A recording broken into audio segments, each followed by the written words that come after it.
ನಿವೃತ್ತ ಡಿಜಿಪಿ ಓಂ ಪ್ರಕಾಶ್ ಪತ್ನಿ ಪಲ್ಲವಿಯನ್ನ ಬಂಧಿಸಲಾಗಿದೆ. HSR ಲೇಔಟ್ ಪೊಲೀಸರು ಬಂಧನ ಮಾಡಿದ್ದಾರೆ. ಓಂ ಪ್ರಕಾಶ್ ಪುತ್ರ ಕಾರ್ತಿಕೇಶ್ ದೂರಿನ ಮೇರೆಗೆ ಎಫ್ಐಆರ್ ಅನ್ನು ಮಾಡಿದ್ದಾರೆ. ನಿವೃತ್ತ ಡಿಜಿಪಿ ಓಂ ಪ್ರಕಾಶ್ ಅವರ ಪತ್ನಿ ಕೊಲೆಗಾತಿ ಪಲ್ಲವಿಯನ್ನ ಬಂಧನ ಮಾಡಿದ್ದಾರೆ. HSR ಲೇಔಟ್ರು ಅರೆಸ್ಟ್ ಮಾಡಿದ್ದಾರೆ ಪೊಲೀಸರು. ಮಗನೇ ದೂರು ಕೊಟ್ಟಿದ್ದು ಕಾರ್ತಿಕೇಶ. ಅವನು ನಿನ್ನೆ ಇರಲಿಲ್ಲ, ಮನೇಲಿ ಅವ್ರು ಇರಲಿಲ್ಲ. 3 ಜನ ಅಷ್ಟೇ ಇದ್ದರು, ತಾಯಿ ಮಗಳು ಮತ್ತು ಓಂ ಪ್ರಕಾಶು. A1 ಆಗಿದ್ದಾರೆ ಪಲ್ಲವಿ, A2 ಆಗಿದ್ದಾರೆ ಕೃತಿ ಮಗಳು. ತಂಗಿ ಮನೆಗೆ ಹೋಗಿರ್ತಾರೆ ಓಂ ಪ್ರಕಾಶ್. ಈ ಹೆಂಡತಿ ಮತ್ತು ಮಗಳ ಕಾಟ ತಡೆಯೋಕ್ಕಾಗದೆ, ಮಗಳಾದರೂ ಸ್ವಲ್ಪ ಓಕೆ, ಹೆಂಡತಿ ದಿನನಿತ್ಯವೂ ಜಗಳ, ಏನೋ ಒಂದು ರಂಪಾಟ, ರಗಳೆ, ನೆಮ್ಮದಿ ಇರಲಿಲ್ಲ, ನಿದ್ದೆ ಮಾಡೋಕ್ಕೆ ಬಿಡ್ತಾ ಇರಲಿಲ್ಲ. ಮೊದಲೇ ಮಾನಸಿಕವಾಗಿ ಅಸ್ವಸ್ಥೆ ಆಗಿದ್ದರು, ಮೆಂಟಲಿ ಅಪ್ಸೆಟ್ ಆಗಿದ್ದರು 12 ವರ್ಷಗಳಿಂದ. ಕಾಟ ತಡೆಯೋಕ್ಕಾಗದೆ ಅವ್ರ ತಂಗಿ ಮನೆಗೆ ಹೋಗಿದ್ದರು, ಸರಿತಾ ಕುಮಾರಿ ಅಂತ, ಇಲ್ಲೇ ಬೆಂಗಳೂರಲ್ಲೇ ಇದೆ. ತಂಗಿ ಮನೆಗೆ ಹೋಗಿರ್ತಾರೆ. ಆ ಟೈಮ್ನಲ್ಲಿ ಮಗಳು ಕೃತಿ ಇದ್ದಾಳಲ್ಲ, ಹೋಗಿ ಬಲವಂತವಾಗಿ ಓಂ ಪ್ರಕಾಶ್ನ ಕರ್ಕೊಂಡು ಬಂದಿದ್ದರು. ಬಲವಂತವಾಗಿ ಅವ್ರು ಬರಲ್ಲ ಅಂತ ಪಟ್ಟು ಹೇಳಿದ್ರು. ಸಾಕಾಗಿ ಹೋಗಿದೆ ನಿಮ್ಮ ಸಾವಾಸ, ನನಗೆ ನೆಮ್ಮದಿಯಾಗಿ ಬಿಟ್ಬಿಡಿ, ನೀವು ಇಲ್ಲೇ ಇರ್ತೀನಿ ಅಂತ ಹೇಳಿದ್ರು ಕೂಡ ಕೇಳಲಿಲ್ಲ. 2 ದಿನದ ಹಿಂದೆ ಅಷ್ಟೇ ಕೃತಿ ಹೋಗಿ ಅಪ್ಪ ಮನೆಗೆ ಬನ್ನಿ, ಹಾಗೆ ಡ್ರಾಮಾ ಸುಳ್ಳೆಲ್ಲ ಹೇಳಿ ಮನೆಗೆ ಕರ್ಕೊಂಡು ಬಂದು ನಿನ್ನೆ ಈ ರೀತಿಯಾಗಿ ಬಹಳ ಭೀಕರವಾಗಿ ಚುಚ್ಚಿ ಓಂ ಪ್ರಕಾಶ್ ಅವರನ್ನು ಕೊಲೆ ಮಾಡಿದ್ದಾರೆ. ಕುಟುಂಬಸ್ಥರ ಆಕ್ರಂದನ ನೋಡ್ತಾ ಇದ್ದೀವಿ ನಾವು.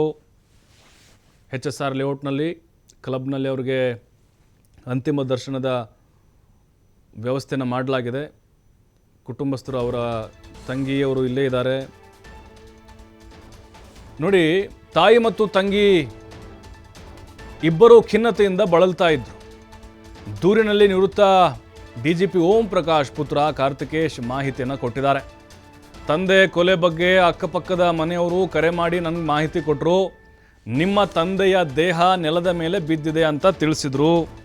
ಮನೆಗೆ ಬರ್ತೀನಿ, ಆವಾಗ ಪೊಲೀಸರು ಎಲ್ಲ ಪಬ್ಲಿಕ್ ನೆರೆದಿದ್ರು. ತಂದೆಯ ತಲೆ ಮತ್ತು ಮೈ ತುಂಬ ರಕ್ತ ಆಗಿತ್ತು, ಹಾಲಲ್ಲೆಲ್ಲ ಬ್ಲಡ್ಡು ಹರಿತಾ ಇತ್ತು.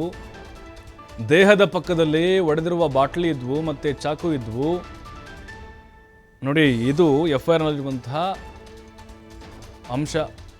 ಕಾರ್ತಿಕೇಶ್ ಓಂ ಪ್ರಕಾಶ್ ಅವ್ರ ಮಗ, ಅವ್ರ ತಾಯಿ ಮತ್ತು ತಂಗಿ ಬಗ್ಗೆ ದೂರಿನಲ್ಲೇ ಉಲ್ಲೇಖ ಮಾಡಿದ್ದು. ಅಂದರೆ ಮಾನಸಿಕವಾಗಿ ಅವರು ಖಿನ್ನತೆಗೊಳಗಾಗಿದ್ದಾರೆ. ಪಲ್ಲವಿ ಮತ್ತು ಕೃತಿ ಇಬ್ಬರು ಮೆಂಟಲಿ ಅಪ್ಸೆಟ್ ಆಗಿದ್ದಾರೆ. ಸ್ಕಿನೋಫ್ರೀಸಿಯಾ ಅನ್ನುವಂಥ ಒಂದು ಕಾಯಿಲೆ, ಅದು ಬಹಳ ಅಪರೂಪದ ಮಾನಸಿಕ ಕಾಯಿಲೆ. ಅದು ಬಂದರೆ ಏನಾಗುತ್ತೆ, ಭ್ರಮೇಲಿ ಬದುಕ್ತಾ ಇರ್ತಾರೆ. ಇಲ್ಲದೆ ಇರೋದನ್ನು ಇದೆ ಅಂತ ಒಪ್ಕೊಳ್ತಾರೆ ಇವರು. ಅಲ್ಲಿ ನಮಗೇನೋ ಕಾಣಿಸ್ತಾ ಇರಲ್ಲ, ಅಲ್ಲೇನೋ ನಿಂತಿದೆ, ಅಲ್ಲೇನೋ ದೆವ್ವ ಭೂತ ಇದೆ ಅಂತ ಅನ್ಕೊಳ್ಳೋರು. ಅಂಥ ಮನಸ್ಥಿತಿ, ಈ ಮಾನಸಿಕ ಕಾಯಿಲೆ ಪಲ್ಲವಿಗೆ ಬಂದಿತ್ತು. 12 ವರ್ಷಗಳಿಂದ ಓಂ ಪ್ರಕಾಶ್ ಅವರು ನಿರಂತರವಾಗಿ ಟ್ರೀಟ್ಮೆಂಟ್ ಕೊಡಿಸ್ತಾ ಇದ್ದರು, ಆದರೂ ವಾಸಿಯಾಗಿರಲಿಲ್ಲ. ಮಾನಸಿಕವಾಗಿ ತಾಯಿ ಮತ್ತು ಮಗಳು ಅಸ್ವಸ್ಥರಾಗಿದ್ದರು ಅಂಥೇಳಿ ಈಗ ದೂರಿನಲ್ಲಿ ಉಲ್ಲೇಖ ಮಾಡಿದ್ದಾರೆ. ಜೊತೆಗೆ ಕಾರ್ತಿಕೇಶ್ ಏನಿದ್ದಾರೆ, ಅವ್ರ ಮಗ ಬಂದು ನೋಡಿದಾಗ ಅಲ್ಲಿ ಪರಿಸ್ಥಿತಿ ಹೇಗಿತ್ತು ಅನ್ನೋದನ್ನು ಕೂಡ ಆ ಎಫ್ಐಆರ್ನಲ್ಲಿ ಅವರು ವಿವರಿಸಿದ್ದಾರೆ. ಅವರು ಮಾಗಡಿ ಹತ್ರ ಹೋಗಿದ್ರು, ಏನೋ ಒಂದು ಕೆಲಸ ಮಾಡಿಸ್ತಾ ಇದ್ರಂತೆ. ಯಾಕಂದರೆ ಅಲ್ಲೆಲ್ಲ ಜಮೀನು ಮಾಡಿದ್ದಾರೆ ಇವರು ಓಂ ಪ್ರಕಾಶು, ಮಾಗಡಿ ರಾಮನಗರ ಸುತ್ತಮುತ್ತ.